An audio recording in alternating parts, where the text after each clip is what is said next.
Alright, so today I've arrived in New Zealand's biggest shopping mall and we're going to IKEA. The special thing about this IKEA is it's the first ever IKEA in New Zealand. And it's a very big thing when these big overseas brands come here, like when McDonald's came here in 1976 and Costco in 2022. Is that a small IKEA or a big IKEA? I'm not sure, I've never been. Not gonna lie, I expected it to be like Mitre 10, a popular hardware store in New Zealand.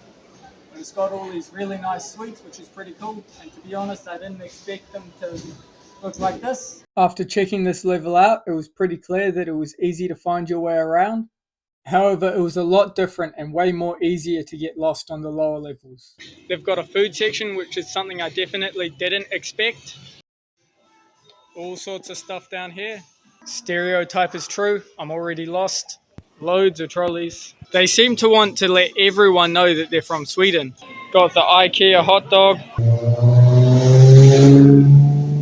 Alright, so that was my first IKEA experience. It was very interesting and very unique. Stay tuned for videos like this every Sunday or Saturday, depending on what time zone you live in.